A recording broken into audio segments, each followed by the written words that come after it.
Vic Lombardi and the great Ryan Harris here for another episode of Here Come the Irish. Can you hear them? Ryan, how busy has your football season been, by the way? How many games have you called in and out of Notre Dame so far?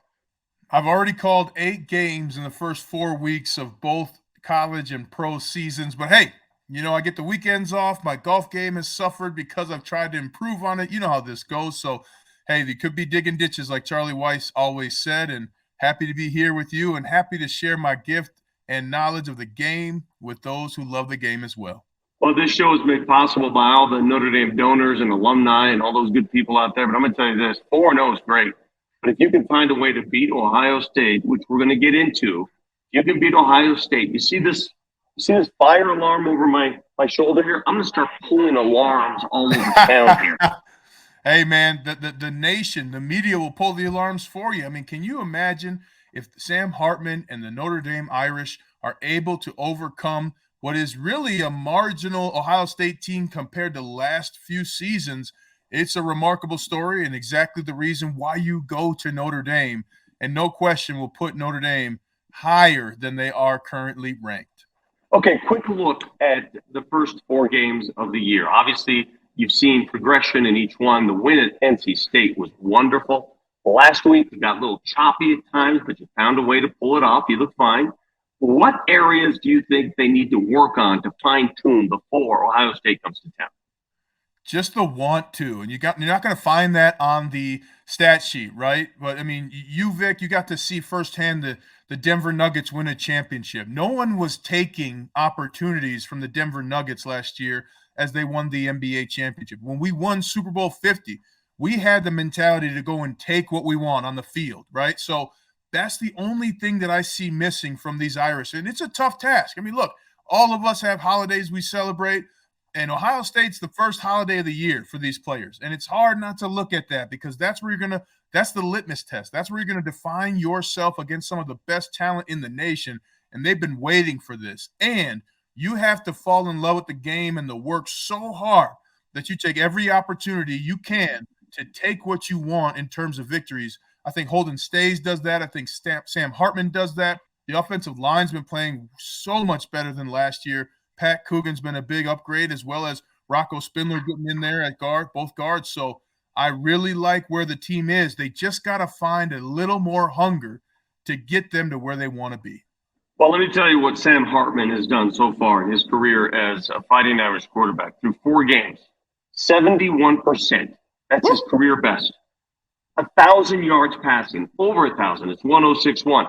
13 touchdowns, no interceptions. You cannot ask for a better start as a guy who came in out of the blue as a grad transfer than what Sam Hartman has produced thus far. No, you can't. And what an impetus for this offense. And then you got Audric Estime, right? So not only do you have a phenomenal quarterback in Sam Hartman, his leadership, the way he moves the pocket, the way guys listen to him. I mean, and also think of the ripple effect this is going to have. There are going to be quarterbacks every year that maybe had success at another college and they're looking for an opportunity to showcase their skills. Marcus Freeman and his staff say, hey, we major in that. We've done that. How about you come to Notre Dame? Not working out so well at other places. And the thing about Sam Hartman that many people are missing is that run game with Audric Estime, Jabron Payne, Jeremiah Love. These guys make the game a little easier for him because he doesn't have to do too much, and he'll have to lean on them against Ohio State. That's a very good point. One thing I noticed about Audric Estime's game against Central Michigan, he's added a new move. Usually he's a guy that will run you over, but he knows that the opposing tacklers are trying to go low, and his hurdling mechanics are sublime. He hurdled a couple dudes where I'm like, put him in the Olympics right now. He's going to be – he's got tracks. The track team at Notre Dame should offer him a scholarship. The Olympics should look at him. But one of the things I watched specifically in the Central Michigan game, calling the game in the booth, he's also added, Vic, the ability to show his shoulders to force linebackers over. He's setting up blocks now, and that's where running backs become really dangerous. And I played with some great ones, Jamal Charles, C.J. Anderson, Ronnie Hillman, many others, right? But Le'Veon Bell. And the key is not just the speed, not the ability to run somebody over. Can you set up your blocks by understanding who's in pursuit, where your linemen are going, and by showing my shoulders to the right before I cut back left, that brings the defense right into the blocks, and boom, here you go. That's how he had that big run in the fourth quarter. And look, that's another thing, Vic, the tenacity of Audric Estime. It's the fourth quarter. You're leading. It doesn't really, quote unquote, matter because you're going to win this game. What does he do? He plays the hardest he's played all year long. That's a huge example for other players to follow. And they're going to need that in the fourth quarter this week. Last question about the Notre Dame offense, being a former lineman yourself. How would you rate the way the line has performed, the way they've protected Hartman and opened holes on the run game?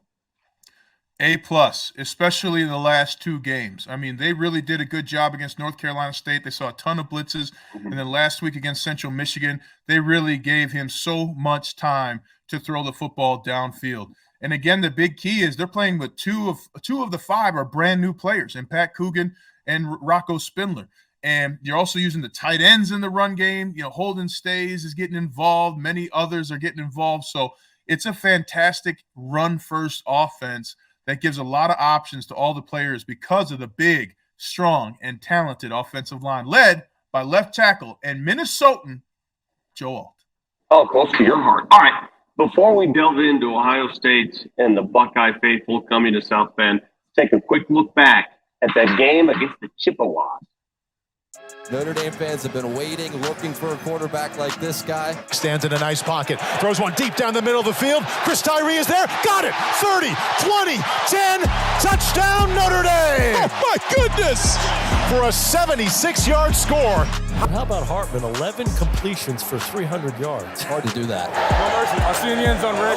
This guy is something else. It's a tremendous 1-2 combination with Hartman under center, throwing the ball deep, and Estime pounding away at the defense. Estime up the middle, one more hurdle for Estime. Notre Dame now 550 yards of total offense. They have 34 points. See if they can go over 40 again. Shotgun snap, Hartman to pass. Stands on the 12, floats into the end zone. One-handed catch, Holden Stays. Touchdown Notre Dame. And they've been a balanced offense. They attack different ways. That's the nation right here, man. Y'all seeing it right here in front of your eyes. They're using a variety of running backs. They're throwing the ball to a variety of receivers. They've gotten their tight ends involved. And that guy right there is running the show. And he has a tremendous command of this offense and what the coaches want to accomplish. All right, let's talk about the upcoming foe, which can change a lot. All right, you can beat Ohio State. Suddenly, you are thrust into that this team could win it all conversation, right? That's what Notre Dame has at stake this weekend against the Buckeyes. First glimpse, what do you think of this Ohio State team? Because they've had a ton of turnover. And they're not gelling as a team yet. Yes, they had a big victory over Youngstown State in Western Kentucky. Also, they just have not been the dynamic team you're typically looking at when you're looking at an Ohio State.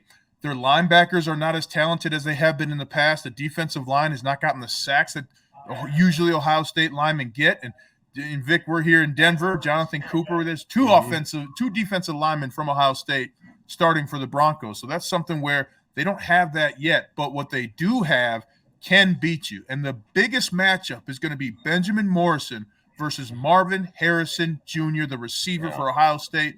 If Benjamin Morrison can shut down the nation's greatest receiver in Harrison Jr., then I think it's going to be a great night for the Irish. Well, you know what you get out of Harrison. You get blazing speed. So what kind of defensive alignment, what kind of matchup? Do you think they'll blanket that side of the field a little more? Will they give Morrison some help with Harrison?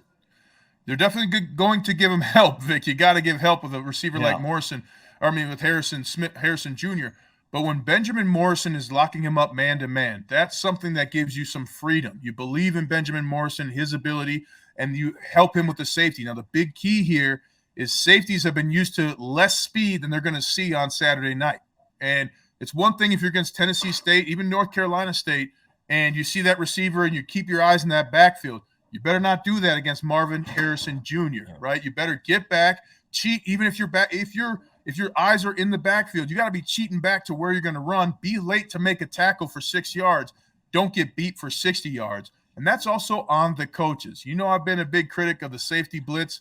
Those things offenses can see a mile away. They know what to do. And if I'm the coaching staff, I'm making sure I'm keeping at least one safety, if not two, back there all day. And I'm letting the new Heinisch, Donovan Heinisch, as well as Howard Cross and Jason Onye and some others really set up that defensive front. hopefully J.D. Bertrand's back after concussion protocol, and you just play a base defense and say, we're going to beat you with our feet in the ground and give some help to your corners.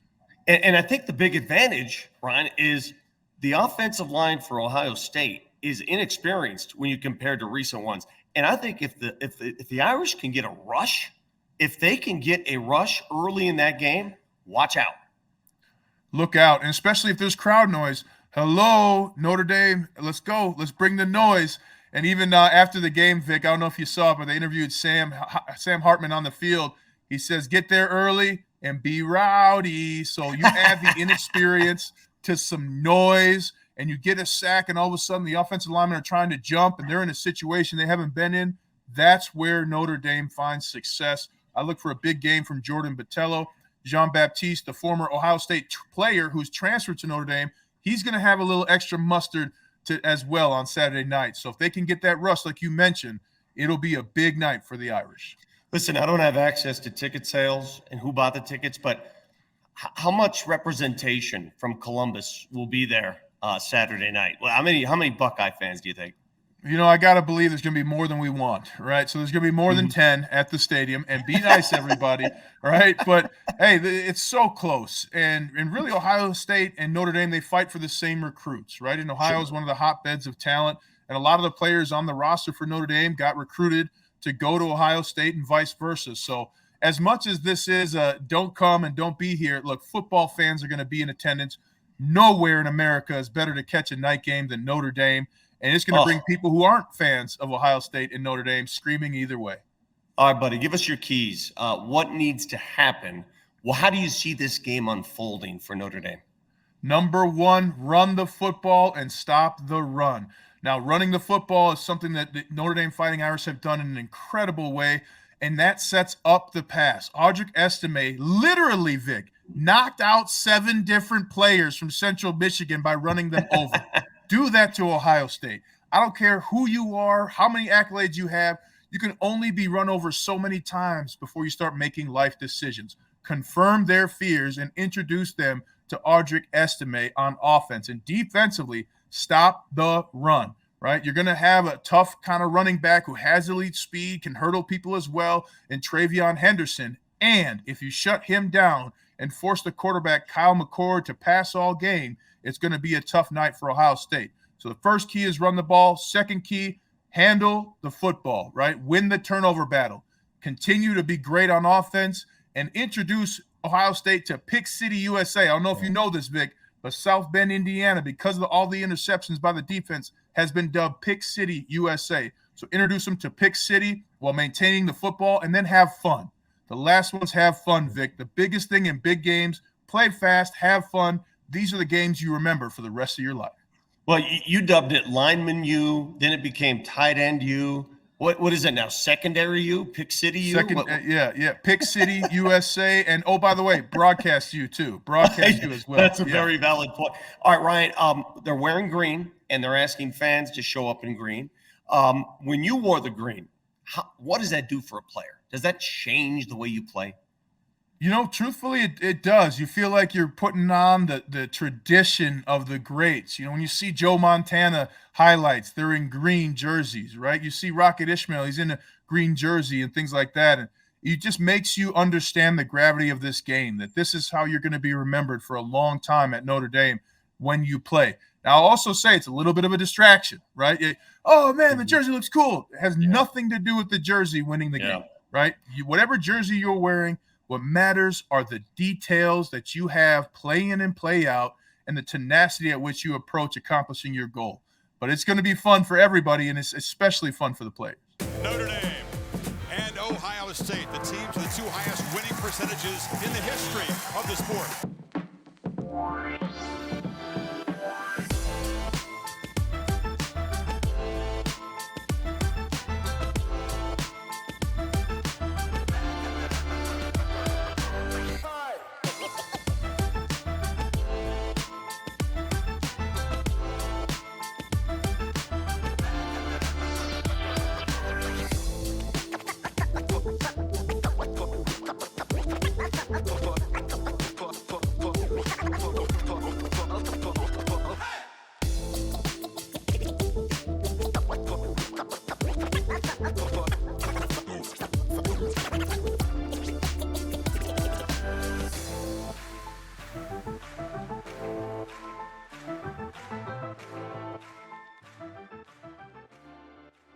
My friend, I cannot wait. I've heard the ticket prices are insane, rightfully so, to be front and center to watch that game, a night game in South Bend where the temperatures are supposed to be majestic, perfect. You got two undefeated teams. Whoever wins this game has a front row to a national championship drive. So have a great call. I'm sure everybody going is going to be enthused about it, and I cannot wait for Saturday night. Ryan, I hope you're as pumped as I am. I am, and go Irish to everyone, and thank you to all the alumni for making Notre Dame such an incredible, unique place. And let's have fun Saturday night. All right, my man, we leave you now on this episode of Here Come the Irish, as usual, with the trumpets, please.